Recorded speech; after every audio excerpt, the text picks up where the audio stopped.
시편 51편 1절에서 12절 말씀, 저와 여러분들이 한 절씩 교독하도록 하겠습니다. 시편 51편 1절에서 12절 말씀을 교독하겠습니다. 하나님이여, 주의 인자를 따라 내게 은혜를 베푸시며 주의 많은 긍휼을 따라 내 죄악을 지워 주소서.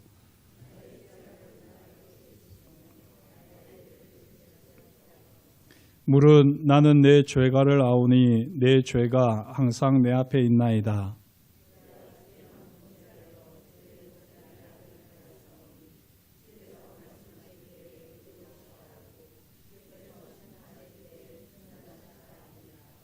내가 죄악 중에서 출생하였으며 어머니가 죄 중에서 나를 잉태하였나이다.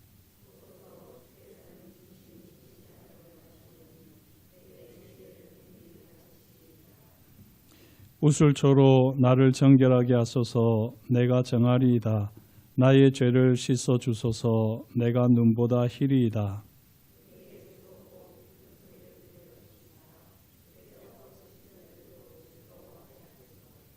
주의 얼굴을 내 죄에서 돌이키시고 내 모든 죄악을 지워 주소서.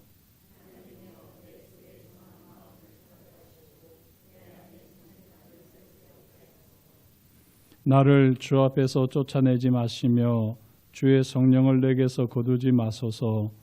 주의 구원의 즐거움을 내게 회복시켜 주시고 자원하는 심령을 주사 나를 붙드소서. 아멘. 오늘 시편 51편 말씀을 가지고 함께 은혜를 나누도록 하겠습니다. 오늘 이 시편 51편은 아주 유명한 본문이지요. 우리가 시편의 말씀들을 우리가 대충 이렇게 보면 많은 분들이 최소한 4편 정도는 아실 텐데, 복 있는 사람은 악인의 죄를, 이게 뭐죠? 제일 시편 1편입니다. 그죠? 그래서 복 있는 사람은 하는 이 시편 1편이 있고, 또 시편 23편 여호와는 나의 목자시니 하는 시가 있습니다. 그리고 또 이제 많은 성도님들이 알고 있는 시가 바로 이 시편 51편이 될 텐데요. 이 시편 51편은 우리가 잘 아는 찬양을 통해서도 우리가 늘 묵상하게 되는, 또 고백하게 되는 그런 말씀이라고 할 수 있겠습니다. 이 시편 51편은 오늘 말씀 제가 가지고 있는 성경에 보게 되면, 우리 성도님들도 마찬가지일 텐데요. 51편 표제가 이렇게 되어 있습니다. 다윗의 시, 인도자를 따라 부른 노래. 다윗이 밧세바와 동침한 후 선지자 나단이 그에게 왔을 때라고 이렇게 되어 있습니다.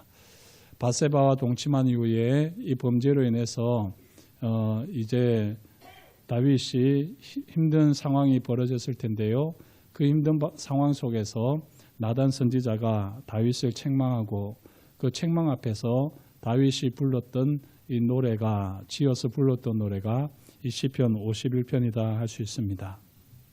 오늘 시편 51편을 우리가 보기 전에 먼저 이 3가지를 조금 정리를 해야 될 것 같은데요. 오늘 이 시편 51편 1절에서 12절까지를 보게 되면 이 반복되는 표현들이 있습니다. 1절에 내 죄악을 지워주소서, 2절에 나의 죄악을 말갛게 씻으시며 나의 죄를 깨끗이 제하소서, 3절에 내 죄가를 아오니 내 죄가 항상 내 앞에 있나이다. 이 1절에서 3절까지만 봐도요, 죄악, 죄가 이렇게 표현들이 나옵니다. 이 표현들을 보게 되면 사실 영어 성경으로 보면 조금 더 구분이 가는데요. 1절에 내 죄악을 지워주소서 하는 것은, 영어를 써서 죄송합니다. transgression이라는 이 단어를 쓰고 있습니다. transgression이라는 단어를 쓰고 있고요. 2절에 나의 죄악을 말갛게 깨끗하게 씻으시며 할 때는 영어로 iniquity라고 하는 단어를 쓰고 있고요. 그리고 나의 죄를 깨끗이 제하소서 하는 것은 sin이라고 하는 단어를 쓰고 있습니다. 제가 이렇게 영어를 이야기한 것은요, 이 영어로 이게 조금 더 개념이 분명하기 때문입니다. 제가 PPT로 준비했으면 좋을 뻔했는데 그냥 들어주셔도 좋을 것 같습니다. 그래서 여기 우리 성경에 나와 있는 것이 죄악과 죄가와 죄를 구분한 것은 아닙니다. 이 뒤에 가서 보면 이 5절 같은 경우에 내가 죄악 중에 되어 있는데 이 죄악은 1절에 있는 죄악과 같은 단어가 아니거든요. 영어로 보게 되면. 그래서 이거 사실은 이 시편 51편 1절에서 12절은 영어로 보시는 것이 조금 더 유익한데요. 어쨌든 이렇게 트랜스그레션, 이노코티, 그리고 신 이렇게 세 종류의 죄가 있는 것입니다. 우리는 뭐 죄 이러면은 다 얼렁뚱땅 잡아가지고 그냥 죄다 이렇게 이야기하는데요. 실제로는 죄가 이렇게 세 가지로 구분됩니다. 트랜스그레션이라고 하는 이 죄라고 하는 것은 반역, 범법, 의도적인 어김입니다. 의도적인 어김. 넘지 말아야 할 선을 고의로 넘는 것. 이것이 바로 트랜스그레션이고요. 이렇게 넘지 말아야 할 선을 넘기 때문에 하나님께 반역하는 행위입니다. 그리고 하나님과의 관계를 깨뜨리는 고의적인 불순종. 이것이 바로 죄악, 죄 이렇게 표현이 되어 있습니다. 이것은 구체적인 범죄라고 할 수가 있을 것입니다. 우리가 조금 쉽게 이야기하면 우리가 몸으로 행동으로 범하게 되는, 그래서 객관적으로 누구든지 확인할 수 있는 것이 바로 이 트랜스그레션이라고 하는 것이 되겠습니다. 두 번째는요, 이노커티라고 하는 죄인데 이것은 원래 뜻은 왜곡됨, 비틀림, 부패함 이런 뜻이거든요. 삐뚤어지고 뒤틀린 성품이나 그 결과, 단순한 행동의 차원이 아니라 내면에 깊이 자리한 왜곡된 본성을 강조할 때에 이 이노커티라고 하는 단어를 쓰고 있습니다. 따라서 이 왜곡된 본성에서 나오는 죄의 결과로 말미암는 죄책감이라든지 또 형벌까지도 포함해서 이 이노커티라고 이야기를 하는 것입니다. 그리고 우리가 잘 아는 단어 신이 있지요. 이 신은 정말 우리가 잘 아는 단어입니다. 이거는 뭐 우스갯소리고 좀 곁다리 이야기지만 신북교회를 이제 필리핀 우리 인테리어 교회와 서로 MOU를 맺고 이렇게 협력 관계를 가지게 될 때에 영어로 할 때 SIN 신북교회 이렇게 영어로 옮겼더라고요. 그래서 이거는 이러면 안 된다. 그 영어에 익숙한 사람들이 보면 딱 보면 이거는 죄로 여겨질 수 있기 때문에 이래서는 안 되고 SH 해서 신으로 해야지 된다. 물론 SH는 쉰 발음일 수도 있지만 영어에서 신의 어감 때문에 H를 일부러 넣기도 합니다. 그래서 저희 교회는 SHIN 신북교회 이렇게 되어 있거든요. 이 신은 우리가 잘 아는 대로 그 빗나가다, 관역에서 벗어나다라고 하는 이런 의미입니다. 이것은 의도적이든지 의도적이지 않든지 하나님의 기준에서 벗어나는 행위. 성경에서 말하는 가장 일반적인 이 죄를 가리켜서 신이라 이렇게 이야기하죠. 지금 다윗은요, 이렇게 철저하게 자기 죄를 하나님 앞에 고백을 하는 것입니다. 자기가 행위로 드러난 죄, 트랜스그레션을 자백하고 뿐만 아니라 내면 깊이 왜곡된 본성, 이노키트를 또 하나님 앞에 다 내어놓고요. 그러면서 근본적으로 하나님의 기준에서 벗어난 상태, 이 모든 것을 다 다윗은 고백을 하는 것입니다. 우리가 생각할 때는 죄를 도덕적으로 잘못한 것 이렇게 여길 수가 있는데요. 그래서 나는 죄를 짓지 않았다. 나는 죄에 대해서 자유롭다. 나는 죄에 대해서 떳떳하다. 이렇게 말하는 사람들이 계실지도 모르겠지만 그런 분들은 트랜스그레션은 범하지 않았을지도 모르겠습니다. 하지만 이노커티 면에서 보게 되면 우리는 언제나 삐뚤어지고 뒤틀린 성품이 있습니다. 얼마나 우리가 삐뚤어지고 뒤틀리는 성품인지 하나님의 말씀을 들으면서도요, 불쾌하다, 기분 나쁘다 그렇게 받아들일 때가 있지 않습니까? 하나님의 말씀을 그냥 하나님의 말씀을 들으면 되는데 하나님의 말씀을 전하는 목사님의 의도를 모르겠다 이러면서 목사님이 또 뭔가 꿍꿍이를 계산하고 이렇게 말하는 게 아니냐, 이런 것들이 다 사실은 우리 이너퀴티입니다. 삐뚤어져 있는 본성에서 나오는 이 왜곡된 성품, 성품이라고 하기에는 별로 좋지 않죠. 왜곡된 이 성질, 이것들이 사실 우리에게는 다 누구나 있습니다. 이렇게 다윗은요, 고의적인 반역의 행동뿐만 아니라 부패한 성품 그리고 빗나간 삶 전체를 하나님 앞에 내어놓으면서 다윗이 제일 먼저 구하는 것이 무엇입니까? 오늘 바로 1절에서 하나님이여 주의 인자를 따라 내게 은혜를 베푸시며 주의 많은 긍휼을 따라 내 죄악을 지워주소서라고 다윗이 노래를 하는 것입니다. 이것은 노래라기보다는 고백인데요. 참회의 고백인데 이렇게 참회의 고백을 할 때 다윗이 제일 먼저 구한 것은 두 가지입니다. 바로 주의 인자와 주의 긍휼입니다. 그런데 주의 인자보다도 주의 긍휼을 많은 긍휼이라고 표현하면서요. 주의 더 많은 긍휼을 제게 베풀어 주십시오라고 지금 다윗은 노래하고 있습니다. 여기 인자가 히브리어로 뭐죠?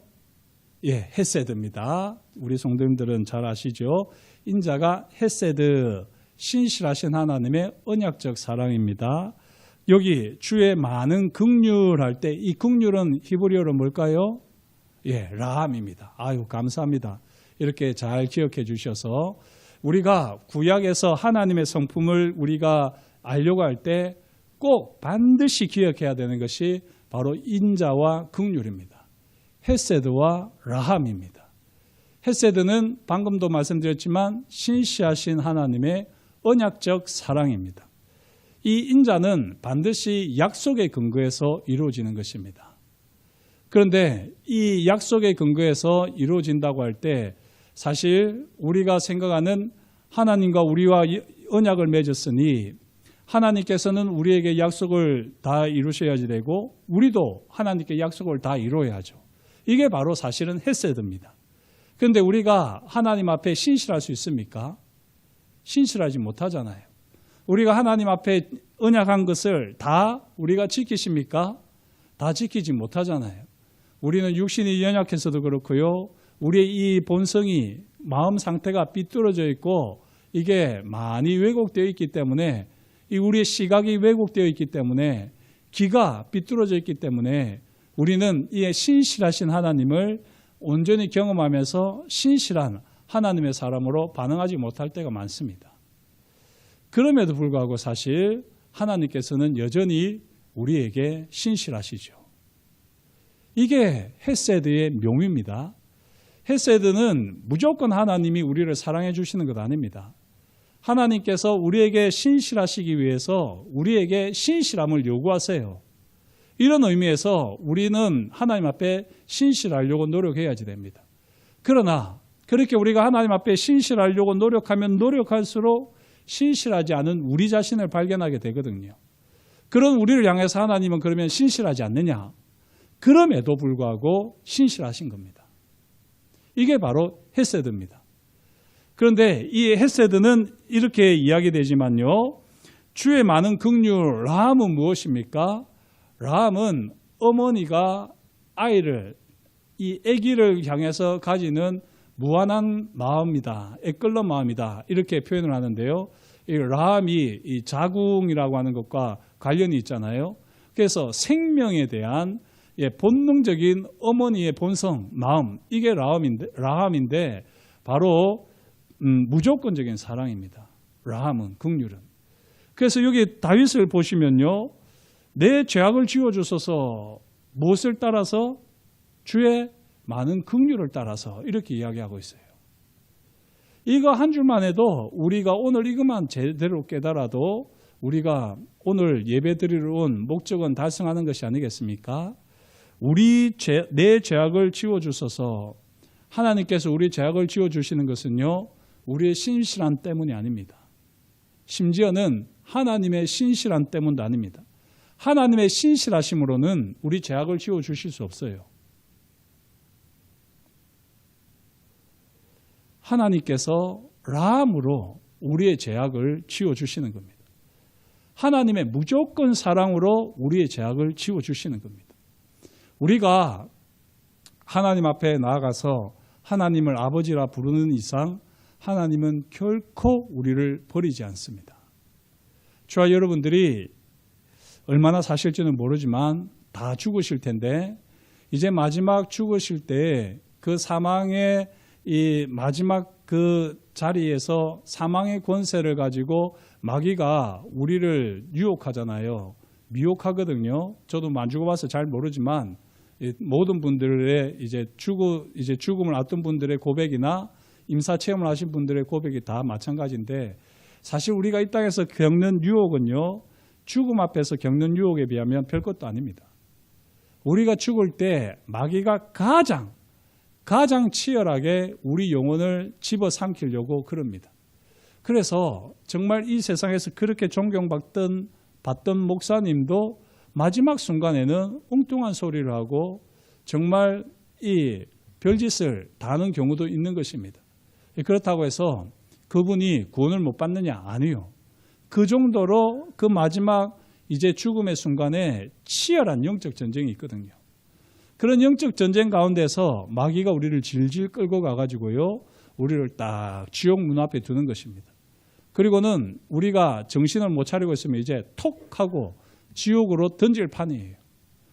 그럴 때 우리가 꼭 기억해야 할 것이 있는데 그건 바로 하나님을 아버지라 부르는 겁니다. 우리가 그 순간에 아무것도 정신이 없어서 지금 지옥불이 내 눈앞에 드러나 보인다고 해도 그때 우리가 하나님을 향해서 아버지라고 부르면요. 하나님께서 저 높은 천국에서 하늘나라에서 저 깊고 깊은 웅덩이 지옥문에까지 오셔서 우리를 건져주실 줄 믿습니다. 이게 라함이고 이게 헤세드입니다. 그러나 우리의 죄악을 지워주는 것은 헤세드가 아니라 라함이라는 것이죠.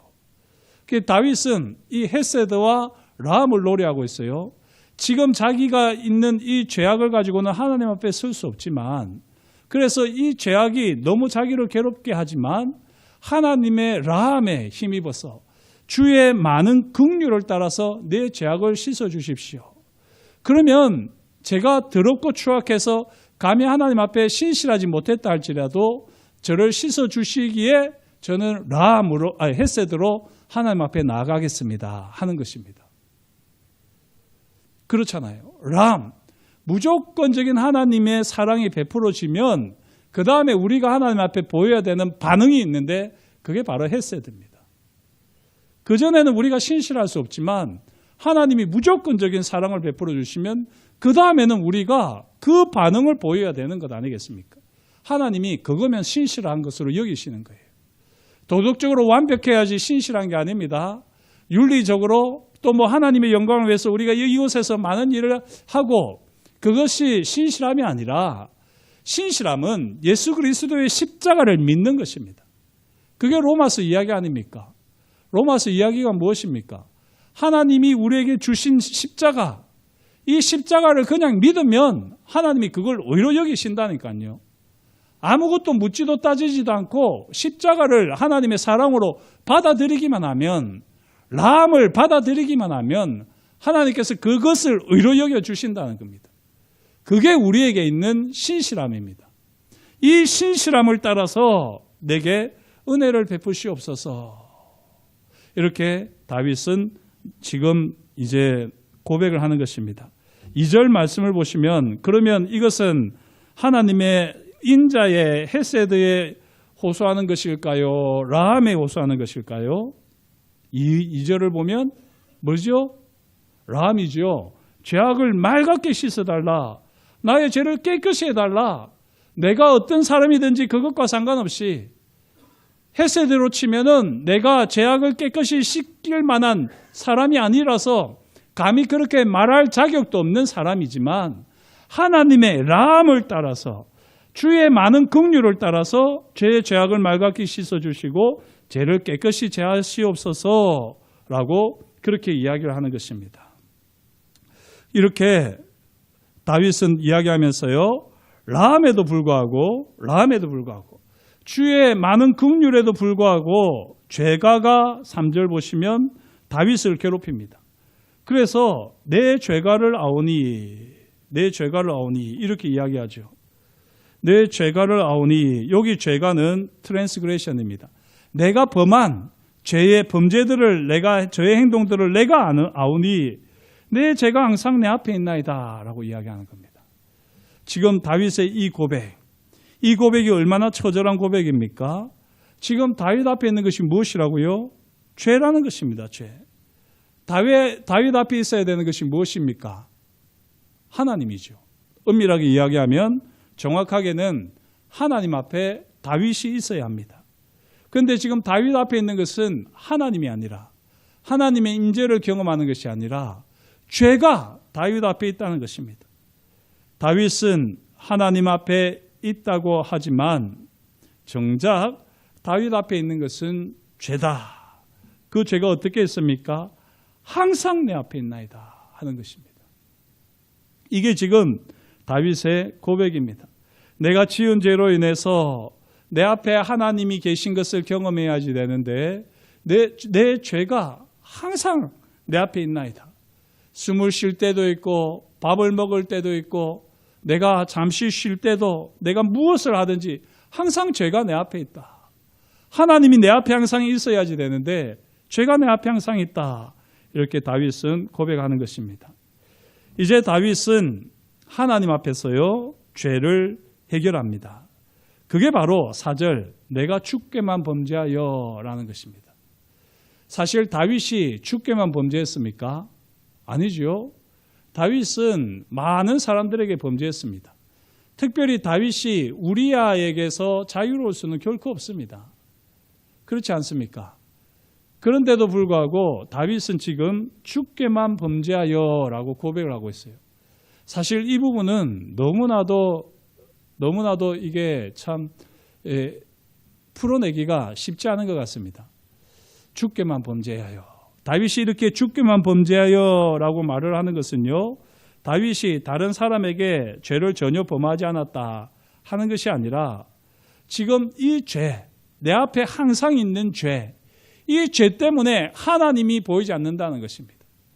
그런데 이 하나님이 보이지 않는 이 죄로 인해서 내가 주께만 범죄했다는 거죠. 이 표현이 잘 표현이 됐는지 모르겠는데요. 내가 하나님을 항상 내 앞에 모시려고, 내가 항상 하나님 앞에 있으려고 하는데 이 죄가 내 앞에 있는 바람에 내가 하나님 앞에 있는 것을 도저히 느낄 수가 없는 것입니다. 죄가 항상 있는 것입니다. 이것을 가지고 내가 주께만 범죄했다라고 지금 말을 하는 것입니다. 저와 여러분들이 이런 삶의 자리에 놓여 있다는 것을 늘 생각하시면 좋겠습니다. 여기 말하는 4절에서 죄는 트랜스그레션일까요? 이너거티일까요? 아니면 신일까요? 내가 주께만 범죄했다라고 되어 있잖아요. 트랜스그레션 같으면 죄의 행동이니까 우리아나 다른 사람들에게도 분명히 한 것입니다. 그죠? 여기 사용된 단어는 바로 신입니다. 신. 주께만 범죄했다는 것은 근본적인 인간으로서 하나님 앞에서 도저히 가릴 수 없고 해결할 수 없는 그 근원적인 죄, 그 죄를 지금 다윗은 고백을 하는 것입니다. 그러면서 이 죄를 이제 다윗이 하나님 앞에 고백을 하는데요. 어떻게 고백을 하느냐? 4절을 보시면은 내가 주께만 범죄하여 주의 목전에 악을 행하였사오니, 주의 목전에 악을 행했다는 것입니다. 지금 다윗은 하나님 앞에 자신이 있다는 것을 느껴요. 이제 알고는 있어요. 느끼지는 못한다 할지라도 지금 다윗이 느끼는 것은 하나님 앞에 있는 자기를 느끼는 것이 아니라 자기 앞에 죄가 있는 것을 느끼잖아요. 그럼에도 불구하고 다윗은 이 죄 너머에 하나님이 계시다는 것은 알고 있습니다. 그래서 여기 보시면 주의 목전에 악을 행하였다. 내가 항상 주님 앞에 있는데 주님 앞에서 악을 행함으로 인해서 죄가 지금 내 앞에 있다. 항상 내 앞에 있다. 라고 이제 다윗이 고백을 하는 것입니다. 그러면서 주께서 말씀하실 때에 의로우시다 하고 주께서 심판하실 때에 순전하시다 하리이다. 이게 지금 다윗이 하는 말 아닙니까? 위대한 결심이라고 하는 이런 영화 제목도 있었던 것 같은데 이보다 지금 다윗에게 있는 순전한 결심은 없습니다. 주께서 말씀하실 때 주님의 말씀이 의로우십니다. 주께서 심판하실 때에 어떻게 저를 심판하실 수 있습니까? 제가 하나님의 자녀 아닙니까? 제가 주의 인자와 주의 긍휼을 아는데 어떻게 저를 심판하십니까? 이렇게 말하는 것이 아니라 주께서 심판하실 때에 순전하시다 하리다. 이렇게 지금 다윗은 자기 앞에 있는 죄로 인해서 그리고 이 죄는 주님 앞에서 주의 목전에서 악을 행했던 자기의 그 죄악으로 인해서 지금 이 죄가 자기 앞에 항상 있는 것을 가지고 주님께서 말씀하신다는 겁니다. 그렇게 주님이 책망하실 때 저는 하나님 주님께 의로우시다 하고 주님께서 심판하시면 저는 순전하시다 고백하겠나이다. 무슨 말입니까? 어떤 징계를 내리시든지 어떻게 하나님께서 처벌하시든지 저는 그것이 옳다고 순전하시다고 그렇게 저는 고백하겠다는 것입니다. 어떤 죄든지 달게 받겠다라고 하는 이 다윗의 고백인 것이죠. 그리고 나서 다윗이 5절과 같이 이야기하는데요. 저는 죄악 중에 출생했고 어머니가 죄 중에서 나를 잉태했습니다. 이거는 하나님의 긍휼을 구하는 다시 한번 하나님의 주의 많은 긍휼을 구하는 노래입니다. 나는 근본적으로 인간이기 때문에 하나님 앞에서 죄 지을 수 있는 존재가 아닙니까? 그러면서 지금 다윗은 6절 보소서 주께서는 중심이 진실함을 원하시오니 내게 지혜를 엄밀히 가르치시리이다 이렇게 되어 있는데요. 보소서 주께서는 중심이 진실함을 원하시오니 다윗이 하나님 앞에 주님께 보여드린 중심의 진실함이 무엇입니까? 중심의 진실함은 바로 4절과 5절입니다. 제가 주의 목전에서 악을 행했습니다. 그래서 주님께서 뭐라고 말씀하시든지 주님의 말씀이 의로우십니다. 주님께서 뭐라고 심판하시든지 주님의 심판은 순전하십니다. 저는 출생할 때부터 죄악 중에 출생했고 잉태할 때부터 죄덩어리였습니다. 그렇게 지금 다윗은 자기 마음 중심으로부터 진실하게 지금 고백을 하는 것입니다. 진실하게.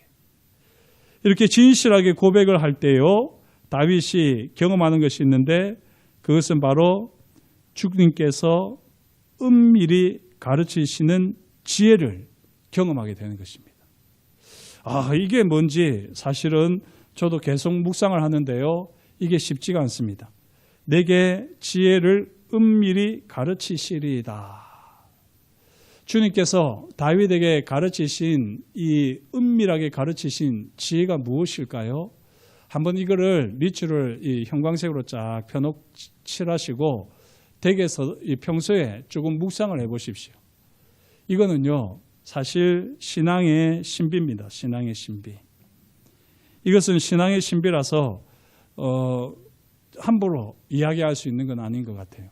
저도 그렇다고 해서 깨달은 건 아닙니다만 그냥 저는 제 수준에서 깨달은 게 있습니다. 주님께서 제게 주신 아주 이렇게 은밀한 지혜가 있습니다. 그런데 이거는 제가 이 강단에서 말씀드릴 수 있는 건 아닌 것 같아요.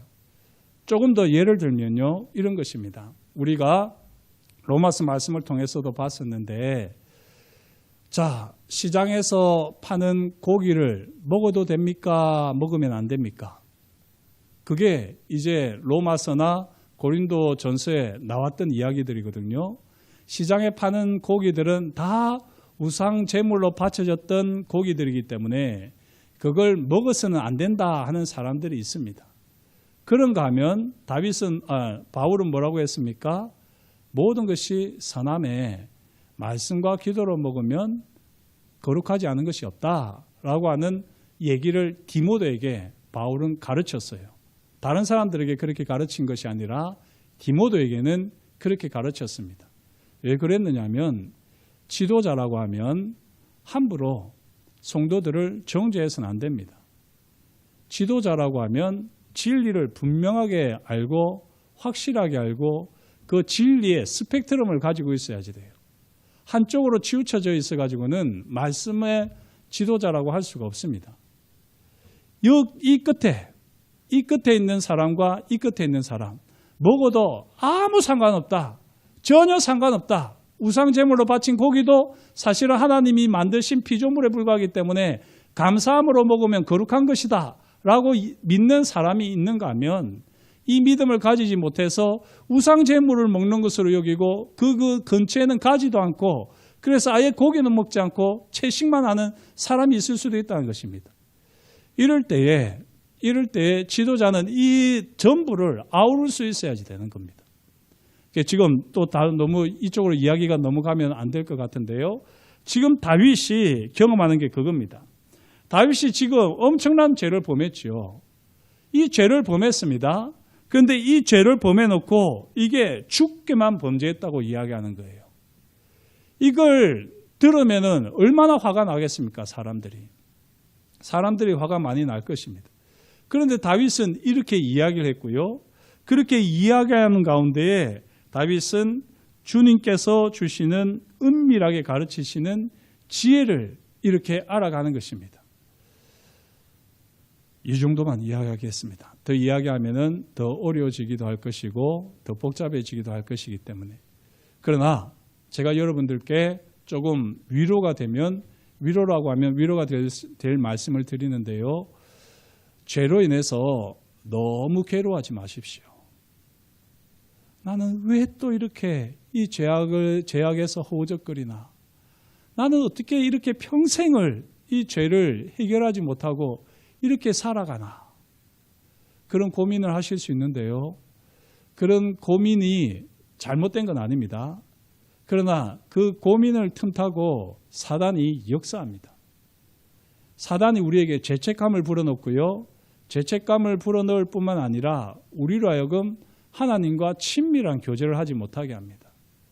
우리 스스로 하나님의 사랑 앞에 나오지 못하게 하고 우리 스스로 하나님의 영광 앞에 머무르지 못하게 합니다. 끊임없이 우리에게 죄책감을 불러일으켜가지고는 스스로 우리가 포기하게 만듭니다. 하나님이 제일 싫어하는 게 뭔지 아십니까? 하나님 앞에서는요. 이것은 조금 조심스럽습니다만 하나님은 우리가 지은 죄보다도 죄로 인해서 괴로워하면서 하나님을 피하는 것을 더 싫어하십니다. 부모도 똑같지 않습니까? 아이가 엄마 지갑에서 동전을 좀 훔칠 수도 있죠. 지폐를 좀 훔칠 수도 있죠. 하지만 그걸 안 훔쳤다고 꾸역꾸역 우기고는 어머니를 피해서 며칠을 산다고 해보십시오. 그러면 엄마의 마음이 얼마나 아프겠습니까? 그 돈 몇 푼 때문에 자녀와의 관계가 깨어져야 된다. 그건 말도 안 되는 이야기지 않습니까? 우리가 이 세상에서 어떤 죄를 지어도요. 그 죄악 때문에 하나님과 우리 관계가 깨어질 수는 없습니다. 그런데 마귀는 끊임없이 침소봉대를 하는 거예요. 그 죄악 가지고 하나님과의 관계, 너는 하나님하고 관계를 가질 수 있는 사람이 아니다. 너는 그럴 자격도 없고 그걸 바라서도 안 되는 사람이다. 네가 양심이 있고 네가 낯짝이 있으면 어떻게 그렇게 할 수 있느냐? 라고 하면서 끊임없이 사단은 우리를 가지고 회방을 합니다. 그런 것에 대해서 다윗은 지금 깨닫는 것이죠. 하나님 앞에 진실함으로 나아가게 될 때요. 하나님께서 나의 죄에 대해서 하나님은 반드시 책망하시고 하나님께서는 반드시 내 죄에 대해서 심판하실 것이다. 나는 진실하게 그걸 달게 받겠다. 그러나 그 죄악으로 인해서 내가 하나님과의 관계를 포기하지는 않겠다. 포기할 수는 없다. 주의 인자가 주의 많은 긍휼이 그렇게 하지 않는다는 것입니다. 이게 잘못하면은 제 마음대로 지어도 되겠네. 그 말이 아닙니다. 로마서도 마찬가지지만요. 그 말이 결코 아닙니다. 그러나 저와 여러분들이 이 은밀하게 하나님이 가르쳐 주시는 지혜를 늘 깨닫기까지 이 죄로 인한 몸부림, 죄로 인한 고민을 꼭 가지시면 좋겠습니다. 그러나 지금 말씀드린 대로 죄로 인해서 하나님으로 멀어지면 안 돼요. 죄가 발견되면 발견되어질수록 더 우리는 십자가 앞으로 나가서 십자가 앞에 엎드리면 됩니다. 그러면 우리 하나님께서, 우리 주님께서 반드시 우리를 가까이 하시고 우리를 찾아오실 줄 믿습니다. 7절, 우슬초로 나를 정결하게 하소서. 내가 정하리이다. 나의 죄를 씻어주소서. 내가 눈보다 희리이다. 이렇게 되어 있는데요. 우리 이 성경에는 이렇게 되어 있습니다만, 이 히브리어 성경을, 저도 뭐 히브리어를 잘하는 것은 아닙니다만 히브리어 성경을 봤는데요. 나를 정결하게 하소서라고 되어 있는데, 나를 정결하게 하다라고 하는 이 단어가 이 죄라고 하는 단어하고 똑같은 단어를 쓰고 있습니다. 이 헬라어로는요, 하타라고 하는 단어인데, 똑같은 단어 하타라고 하는 단어가 죄라는 뜻도 되고요, 정결하게 하다는 뜻도 됩니다. 그래서 제가 그래가지고 이걸 보고는 내가 잘못 봤나? 이러고 다시 그걸 봤는데 똑같은 단어를 쓰고 있어요. 그게 제가 충격을 먹었어요. 죄라는 단어하고 정결하게 하다는 단어가 어떻게 똑같은 단어를 쓸 수가 있을까? 야, 이게 뭘까? 하는 이런 고민이 참 들었습니다. 이걸 가지고 뭐 깊이 묵상을 해보면 더 깊은 은혜가 있겠습니다만, 죄라는 것은요, 결국은 하나님과 상관이 없으면 죄입니다. 죄라고 하는 것도 하나님 앞에서 해결하면요, 우리를 정결하게 하는 겁니다. 이게 오해 없이 그렇게 잘 들으시면 좋겠습니다. 죄는 우리가 더욱더 하나님을 의지하고 더욱더 하나님을 바라보게 하는 소도구이지, 하나님께서 하나님으로부터 우리를 멀리 밀어뜨리기 위해서 우리에게 죄를 허락하신 분이 아니시라는 겁니다.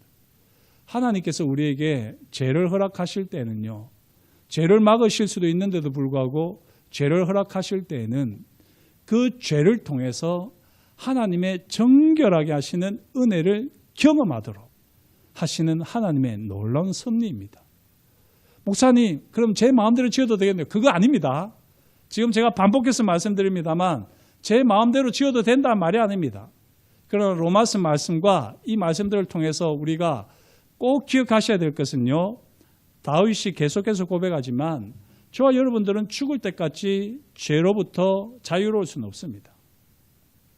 그러나 죄로부터 자유로울 수 있는 유일한 방법이 있는데, 우리에게서 발견되어지는 죄가 있을 때마다 하나님 앞에 가지고 가는 겁니다. 그러면 그 죄라고 하는 것이 하나님이 정결케 하는 것하고 똑같은 단어를 히브리어는 쓰고 있다고요. 이게 참 놀라운 개념입니다. 저와 여러분들을 하나님께서 이렇게 우리 가운데 역사하여 주실 줄 믿습니다. 8절에 즐겁고 기쁜 소리를 들려주시사 주께서 꺾으신 뼈들도 즐거워하게 하소서. 놀랍지 않습니까? 주께서 꺾으신 뼈는 뭡니까? 교만한 뼈들이죠. 자기 마음대로 하는 뼈들입니다. 자기 마음대로, 자기 계획대로, 자기 정욕대로, 자기 하고 싶은 대로 이 세상이 자기 세상인 것처럼 그렇게 살아가는 사람들, 너 그렇게 살아서는 안 돼. 그리고 하나님께서 야곱을 환도뼈를 탁 치셨듯이 그렇게 뼈를 꺾으시는 거예요. 그렇게 뼈를 꺾었으니 얼마나 죄악을 깨닫겠습니까? 얼마나 하나님 앞에서 비참한 인생이겠습니까? 그런데요, 그런 뼈들도 즐거워하게 하는 즐겁고 기쁜 소리를 들려달라라고 다윗은 고백하는 것입니다. 지금 다윗의 고백을 아시겠습니까? 죄로 인해서 하나님으로부터 멀어지는 것이 아니라 죄를 지었기 때문에 더 하나님께로 나아가는 몸부림이 치는 거죠. 그리고 더 주님의 기쁜 소리, 즐겁고 기쁜 소리를 들려주십시오, 들려주십시오. 그러면서 다윗은 지금 기도하는 것입니다. 9절 보면 더 특별한데요.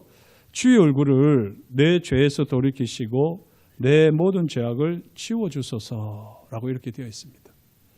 주님께서 기쁜 소리를, 즐거운 소리를 들려주시고 그러면서도 주의 얼굴을 내 죄에서 돌이켜달라, 내 모든 죄악을 치워달라라고 이야기합니다. 지금 다윗이 이렇게 이야기하는 것은 무엇입니까? 주의 얼굴을 내 죄에서 돌이켜달라, 내 죄를 보지 말아달라는 거죠. 이렇게만 놓고 보면 뭐 당연하다 여겨질 수 있는데요. 지금 다윗이 이렇게 고백하는 것은 주님께서 얼굴만 돌려달라는 겁니다. 얼굴만 돌리시고 내 앞에 계신 분이 주님이셔야 됩니다. 이 말인 거죠. 아시겠죠? 예.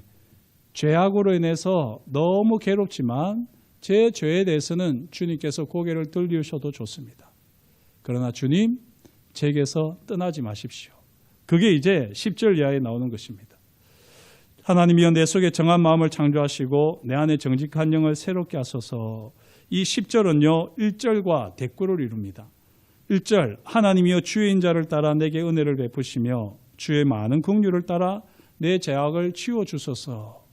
그렇게 하나님이 하시면 내 속에 정한 마음을 창조하시고 내 안에 정직한 영을 새롭게 하시는 겁니다. 라고 다윗은 이렇게 고백하는 것이죠. 1절과 10절은 똑같은 표현인데 다른, 이제 다윗이 하나님 앞에 고백을 하는 가운데 달라지는 것인데요. 11절에 나를 주 앞에서 쫓아내지 마시며 주의 성령을 내게서 거두지 마소서 되어 있죠. 나를 주 앞에서 쫓아내지 말래요. 내 죄에 대해서 주의 얼굴을 돌이켜 달라고 했습니다. 그러나 나를 주님 앞에서는 쫓아내지 말라는 것입니다. 주님께서 내 죄가 보기 싫으시면 고개만 돌리세요. 그러나 저를 쫓아내지 마시고 제게서 떠나지 마십시오. 주님께서 저와 함께 해주시고 주님의 그 인자와 긍휼을 제게 부어주십시오. 그렇게 다윗은 고백을 하는 것입니다. 그러면서 마지막 주의 구원의 즐거움을 내게 회복시켜 주시고 자원하는 심령을 주사 나를 붙드소서 되어 있습니다. 주님이 우리를 붙드시는 방법이 뭐라고 다윗은 고백합니까? 뭐라고요? 자원하는 심령을 주사입니다. 주님이 우리를 붙드시는 방법은요, 자원하는 심령을 주시는 겁니다. 목사님은 금요 기도에 좀 참여해라고 좀 이렇게 전화도 안 하시고 또 무슨 이렇게 교회 뭐 예배 같은 게 있을 때도 뭐 새벽 기도를 좀 이렇게 하라는 둥 이렇게 전혀 권면을 안 하시고 좀 강제로 하시는 게 없어. 이렇게 여기시는 분들이 있을지 모르겠습니다. 저도 항상 그런 걸 고민을 하는데요. 저는 그걸 진짜 내어 맡깁니다. 그러면서 저는 목회를 할 때 하나님께서 목회를 하셔야지 된다고 믿고 그리고 하나님께서 우리 성도님들에게 주시는 것이 저는 자유라고 믿습니다. 제가 유용목 목사님께 배운 것도 사실은 그거고요. 그래서 사실 이렇게 강제로 신앙생활을 해가지고는 신앙생활이 될 수가 없습니다. 우리를 붙드는 것은요, 자원하는 심령입니다. 이 자원하는 심령이 영어로 보면 free will이거든요. 자유로운 의지, 자유의지입니다. 자유의지를 하나님께서 우리에게 풍성하게 부어주셔서 그것을 우리를 붙들어 주신대요. 우리가 무엇을 하라고 해가지고 하는 것은요, 절대로 신앙의 성장도 성숙도 아닙니다. 그런 식으로 하는 것은요, 전혀 도움이 안 되는 겁니다. 혹 제가 우리 항존 직분자들 이야기를 하는데 그렇다고 해서 제가 참여하세요! 이렇게는 안 하잖아요. 하면 좋은데 왜 안 할까? 안타까움을 이야기하잖아요. 자원하는 심령을 불러일으키는 정도만 이야기하지 그걸 가지고 강제로 저는 이야기해 본 적은 없는 것 같습니다. 지혜가 부족해서 표현이 조금 강하게 나갔는지는 모르겠지만 그렇게 해본 적은 없어요. 우리를 붙드는 것은 자원하는 심령입니다. 다윗이 깨달은 것도 그거예요. 하나님께서 나를 붙들어 주실 때 자원하는 심령을 부어주시고 성령께서 늘 함께 하시면서 내게 이 예배의 영광, 예배의 기쁨, 구원의 즐거움을 누리게 하셨는데 내가 그 자원하는 심령을 잃어버렸구나. 내가 그렇게 죄에 매여가지고 내가 기쁨으로 하나님 앞에 즐거이 나가는 이 자원하는 심령을 잃어버렸구나. 봉사도 자원하는 심령으로 해야 되는 거 아닙니까? 뭐 누가 봐주기 때문에 하고 누가 칭찬해 주기 때문에 하는 겁니까? 자원하는 심령으로 하는 거죠. 하나님께서 내게 베풀어 주신 은혜, 그 헤세드와 라함에 감격해서 우리가 기쁨으로 즐겁게 하는 것 아닙니까? 모든 신앙생활은 자원하는 심령으로 해야 되는 것입니다. 그런 것이 생기지 않을 때마다 우리가 우리 마음을 잘 살펴가지고 하나님 아버지, 제게 자원하는 심령을 주십시오. 제가 하나님을 사랑하고 하나님의 얼굴을 구하고 하나님께서 저와 함께 하시는 것을 늘 경험하는 이 간절한 사모하는 마음, 이것을 가지고 날마다 주님 앞에 나아가는 제가 되게 해주십시오. 그렇게 우리가 기도하며 나아갈 때 우리 삶의 자리마다 이 구원의 즐거움이 날마다 넘치게 될 줄 믿습니다. 오늘 이 말씀 저희가 함께 살폈는데요. 무엇보다도 우리가 꼭 기억해야 할 것이 1절과 10절입니다. 우리에게 정한 마음을 창조하시고 정직한 영을 새롭게 하신 하나님, 그것이 바로 주의 인자요 주의 많은 긍휼입니다. 이 주의 인자와 긍휼을 경험하는 우리 모두는 자원하는 심령을 가지고 하나님이 베푸신 구원을 더욱더 즐거워하는 예배자 또 믿음의 사람 되시기를 다시 한번 주의 이름으로 축복합니다. 기도하겠습니다. 하나님 아버지, 오늘도 저희에게 말씀하여 주시니 감사합니다. 다윗보다 우리가 잘난 것이 없습니다. 물론 다윗보다 도덕적으로야 우리가 나을 수 있겠지만, 그러나 우리 전 인격을 놓고 보았을 때는 다윗이나 우리나 똑같습니다. 하나님 아버지, 우리의 죄로 인하여서 하나님으로부터 도망가고 하나님으로부터 피하려고 하는 그런 우리의 죄된 본성들을 다 내어놓게 하여 주옵시고, 우리가 하나님의 얼굴을 외면하고 하나님의 시선을 피하고 하나님 앞에서 멀리 도망가려고 할 때마다 하나님께서 피눈물을 흘리시는 것을 잘 알아가는 하나님의 자녀들 되게 하여 주옵소서. 그래서 우리가 스스로 죄를 발견할 때마다 더욱더 하나님 앞에 정직하게 나아가고 진실한 마음으로 나아가게 하셔서 하나님의 베풀어 주시는 헤세드와 라함을 경험하는 가운데에 우리가 정직한 심령 또 깨끗한 영으로 하나님 앞에서 정말 하나님이 기뻐하시는 삶을 살아내는 예배자 되게 하여 주옵소서. 그렇게 날마다 우리를 더욱더 새롭게 다듬어 가실 것을 인하여 감사를 드리며 예수님의 이름으로 기도드립니다. 아멘.